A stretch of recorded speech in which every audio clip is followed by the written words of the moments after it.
ಮತ್ತ ಮೋಹದ ಮಾಲಿನ್ಯತೆಯು ನಿನ್ನ ಮನವನ್ನು ಮತ್ತಿರುವುದು.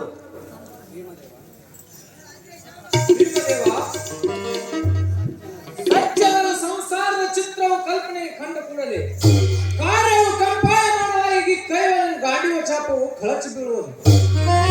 ಬಂಧು ಬಾಂಧವರ ಹತ್ಯೆಯಿಂದಲೂ ಗುರು ಜನರ ವಧೆಯಿಂದಲೂ ಯಾರಿಗೆ ತಾನೇ ಸುಖವಾಗಿತ್ತು? ಕೌರವರಿಗೆ ಬಂಧುಗಳೆಂದು, ಜಯದ್ರಥಾದಿಗಳಿಗೆ ಆಪ್ತಿಷ್ಟರೆಂದು, ಆ ದ್ರೋಣ ಭೀಷ್ಮರಿಗೆ ಗುರು ಹಿರಿಯರೆಂದು ಈ ಭೀಮನೆಂದು ಭಾವಿಸಲಾರನು. ಅರಗಿನ ಮನೆಯಲ್ಲಿ ನಮ್ಮನ್ನು ಸುಟ್ಟು ಹಾಕಬೇಕೆಂದು ಹಾರೈಸಿದ ಅಸುರವರ್ಮನ ದೇಹಿಗಳು ನಿನ್ನ ಬಂಧುಗಳೇ.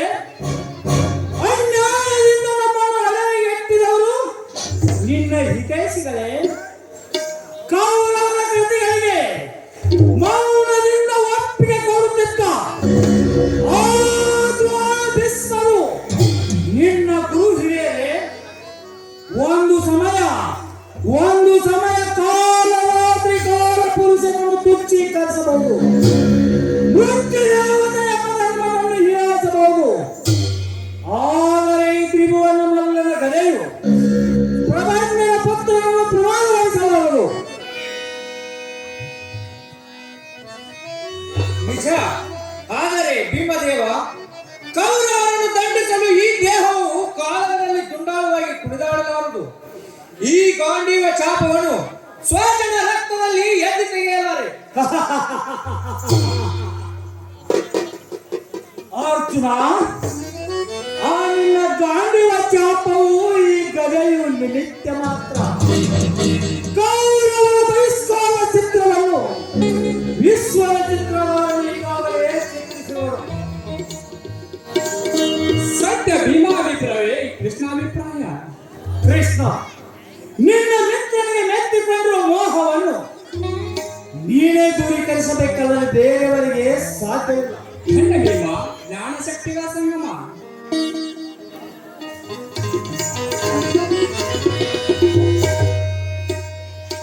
ಪಾಪ, ಕ್ಷತ್ರಿಯವನಾದ ನೀನು ಯುದ್ಧವನ್ನು ಮಾಡಲೇಬೇಕು. ಜಯಶೀಲನಾಗಿ ಜೀವಿಸಿದರೆ ಈ ಭೂ ಸಾಮ್ರಾಜ್ಯದ ಭೋಗವನ್ನು ಭೋಗಿಸುವೆ. ದಾನ ತೀರ್ಥದಲ್ಲಿ ದೇಹಾವಸಾನವಾದರೆ ಸ್ವರ್ಗ ಸೇರುವೆ. ಯುದ್ಧ ಮಾಡುವುದು ನಿನ್ನ ಆತ್ಮದ ವರವಾಗಿದೆ. ಸ್ವಜನ ರಕ್ತದಿಂದ ಮಿಶ್ರಿತವಾಗಿರುವ ಭೋಗವನ್ನು ಭೋಗಿಸುವುದು ಬೇಡ. ವೀರ ಧರ್ಮದ ಹೊದಿಕೆಯಲ್ಲಿ ಅಸಂಖ್ಯ ಮನುಜರ ಕೊಲೆ ಮಾಡಿ ವೀರ ಸ್ವರ್ಗ ಸೇರುವುದೂ ಬೇಡ. ಅಸಹ್ಯವಾದ ಹಿಂಸೆಯಿಂದ ಸ್ವರ್ಗ ಸಿಕ್ಕುವುದೇ?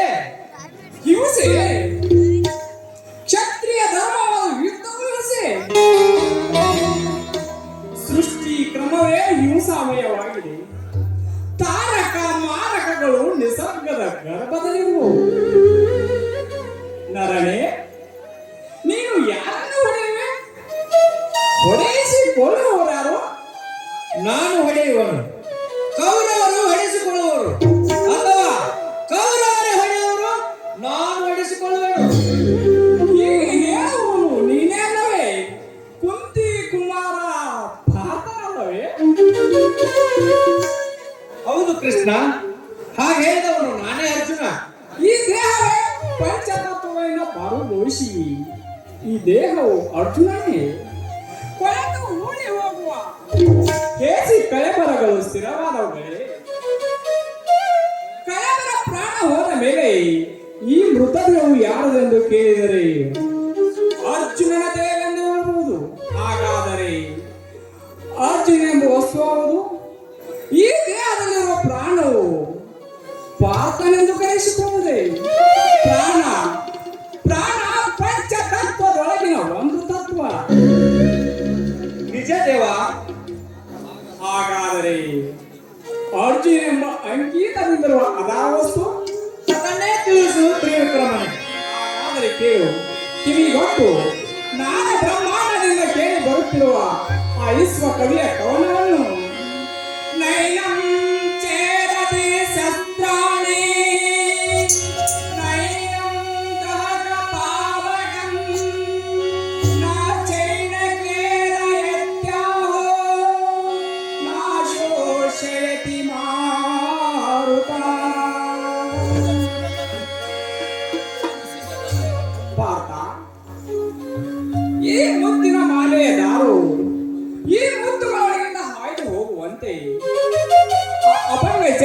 ಶಕ್ತಿಯು ನಾನಾ ವಿಧ ದೇಹದಿಂದ ಹಾಯ್ದು ಹೋಗುವುದು. ಆಗ ಆ ಅಭಂಗ ಚೈತನ್ಯ ಶಕ್ತಿ ದೇಹದಾರಿ ಆತ್ಮೆಂದು ಕರೆಯಲ್ಪಡುವುದು. ಅವ್ಯಕ್ತದಾನಿ ಭೂತಾನಿ ವ್ಯಕ್ತಮದ್ದಾನಿ ಭಾರತ ಅವ್ಯಕ್ತ ನಿಧನಾನ್ಯವ ತಂತ್ರಗ ಪರಿವೇದನ.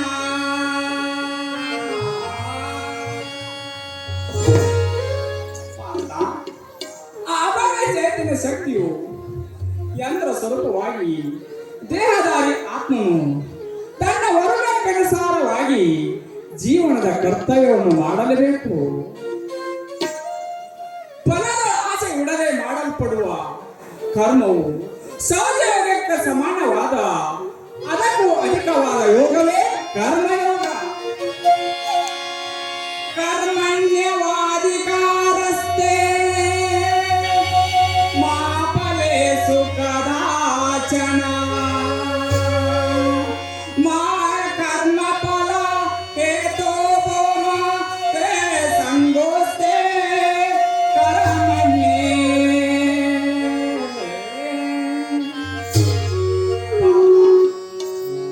ಭಾರತ ದೃಶ್ಯ ಆಚೆಗಿರುವ ಆ ಅಭಂಗ ಚೈತನ್ಯವನ್ನು ಕಾಣಬೇಕೆಂದು ಕೋರಿದರೆ ಇದು ಈ ದೃಷ್ಟಿಯಿಂದ ಓಂಕಾರದಲ್ಲಿ ತ್ರಿಮೂರ್ತಿಗಳ ದರ್ಶನ, ಆನಂದ ಪ್ರೇರಣೆ ತೇರುತ್ತಿರುವ ಭಾರತ ನಿಷ್ಕಾಮ ಕರ್ಮ ಮೋಹದಿಂದ ಪ್ರಾಪ್ತವಾಗುವ ಸಚ್ಚಿದಾನಂದ ಭೋಗ.